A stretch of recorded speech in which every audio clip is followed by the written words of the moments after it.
All right, hello and welcome back to another week of Whether or Not podcast. I'm your host, Meteorologist Scott Sumner. As we approach the holiday season, for some, the thoughts of cold air and snow can be on the forefront of those who live at latitudes that bring winter weather, as we saw actually locally here yesterday. Along with the pleasant images that a winter season can bring, other less kinder thoughts also come to mind. The worst of it, major snowstorms and blizzards that can trap folks in their homes or even cars if driving on side roads and rural regions. Now, the weather media in the United States includes coverage of weather in many different ways. Obviously, it's by newspaper for some, radio, television, obviously, and the internet. And by the turn of the century, it appeared that hyping weather, especially winter weather, had become more of a marketing tool for those media outlets. Now, one of the biggest examples of hype is during the winter season, and it's primarily along the I-95 corridor from Richmond, Virginia, right up to the tri-state area, which comprised of New Jersey and New York and Connecticut. Now, the question of why begs an answer because it has been noted in the past that in a region that climatologically has a brief winter and sees an average of less than 30 inches of snow annually, seems to bring about a nonstop hype of winter weather from late November through March. Now, in contrast, areas that receive several hundred inches of snow annually, like the Great Lakes, Mountain West, Upper Midwest, receive little coverage of that. Now, the Weather Channel will often send out several weather reporters to the I-95 cities to help report on the few inches of snow that has fallen. And, speaking of that Weather Channel, beginning in 2012, they started a new trend, that being naming winter storms.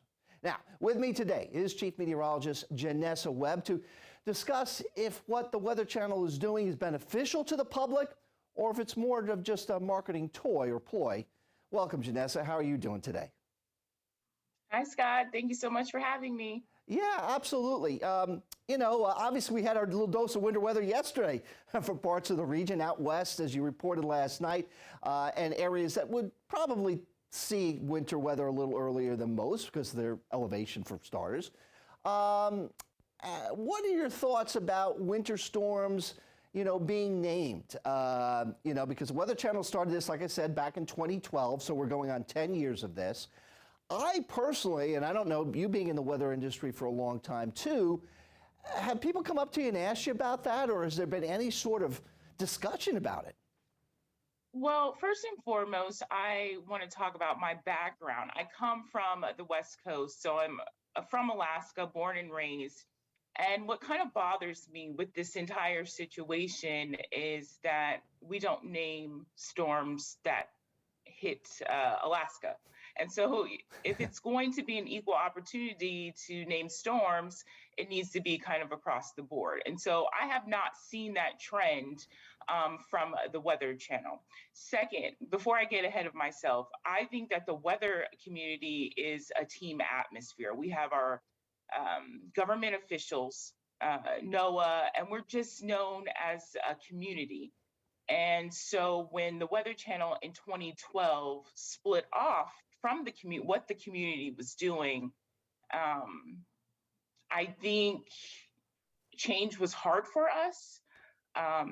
But also there's certain criteria that us as meteorologists, we stand up for when it comes to naming storms. And we have always named storms on a tropical end, right? Mm-hmm. And we have certain things that need to happen before we name a tropical storm, right? It needs to become a cyclone before we name it. And so we came up with those criterias,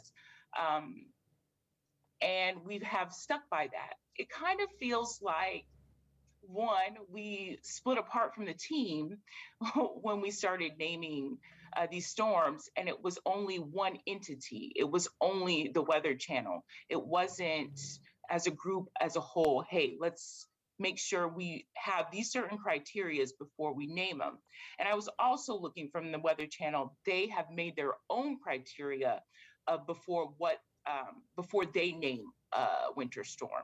And so I have a problem with those two things. However, I have a good community that works for the Weather Channel. I respect all the meteorologists there. I love their work and what they're doing. but this kind of feels like division. You know, you bring up some very good points there, two of which, one saying that we are a community, and we are. We're a family.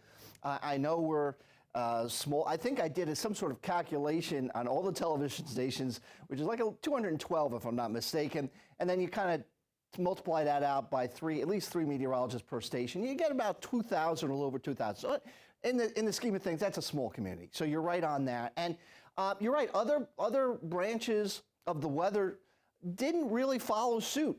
A matter of fact, I had a list here. AccuWeather, okay, everybody knows of AccuWeather. They disagree with the practice of naming storms, saying that in their essence, it might mislead the public. And other outlets like newspapers like the New York Times, the Washington Post, they followed suit as well. And your other point too, about the naming of the hurricanes, well, that was done for a specific reason. That was done for ships, and that was done to, plus you have multiple or could have multiple storms out there, and how many winter storms are you going to have? You're not going to have 10 storms or 6 storms out there. So I think it kind of defeats the purpose a little bit. And again, you do also bring up a good point. This is not a bash on the Weather Channel. Far from it. I mean, I know people from the Weather Channel have actually been and visited the Weather Channel myself. So this is not a referendum on them at all. This is just kind of what they're doing, and they're told to do this, and so be it. But I don't know. I don't necessarily agree with it like yourself. I don't think it's needed. I think it actually could become quite confusing for most. What are your thoughts about that to the general public, with all these names? Well, let me touch on the competition. So AccuWeather is competition to the Weather Channel. And so I don't know if their stance is authentic. And I'm just going to put that out there. I'm not sure that it comes from an authentic place because, of course, when your competition does something new, the competitor is not always going to agree with that. So that's my first stance on that. What was can you tell me the question again? Sorry, Scott. I just wanted to make sure I threw that out there. Oh, yeah. I mean, what are your thoughts about, like I said, the naming is it confusing for the public? Do you think? I mean, because you're getting all these names, everybody's used to hurricane names now, okay? At first, it was just an unnamed storm, and then in the 50s, women's names were used, and then in the late 70s, men's names were added. People got used to that. It took its time, and with everything, change is hard, and it takes a while for people to get adjusted to things. So, now we're all used to that, and we've expanded upon the list. That's one thing. But up until, like I said, and we've been tracing back, doing weather and have weather records back to the mid-1800s here. So we're looking well over 100 years, 150 plus years.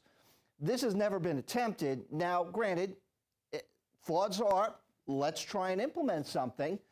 But I don't know if it's necessarily buying. And like I said, I've never had anybody come to me on the street or in conversation and say, hey, I remember Winter Storm Bob. I just don't see that happening.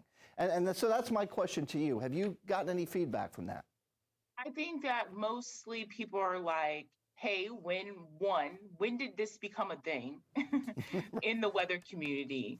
And then you have that division from the Weather Channel, if people don't know, is a national network. And then you have your local stations. So we look very inconsistent because you have a national network that's putting out these names. And then, hey, the public's like, if they saw their broadcast, hey, you have Winter Storm Bob. How come you guys didn't mention it on your local network? Because that's not what we do, so there's that confusion. And also, I don't know the consistency. If they have a standardized list, how are they making those names? So that's just me not being fully knowledgeable of how the Weather Channel is coming up with this name. Is there some kind of logic? Is there each year what they've come up with a new list and all that? And for me, it's not well defined. And it causes, like you said, confusion in the public that I've gotten. Hey, I watched you last night and you didn't talk about Winter Storm Bob, but then I watched them. And so who is right? Yeah, and as far as the names are concerned too, you bring up a legitimate question, because in with the tropical systems, the names are recycled every 6 years unless it is retired. So where are the names coming from? Are they recycled every 6 years? You know, I haven't really followed or paid as close attention to that aspect. Maybe I will now that we're doing this and discussing it a little more openly here. I might start to look back and see, you know, is there a sort of a trend? But what I didn't know, and I found out too, and we talked about this off camera, is that there is a naming system, like you know, a rating scale, like a Fujita scale for tornadoes, that winter storms do abide by. And just to go over that, I've got the list here. It's Cat 1, Cat 2, Cat 3, Cat 4, Cat 5, like hurricane. Cat 1 is notable. Cat 2 is significant. Cat 3 is major. Cat 4 is crippling.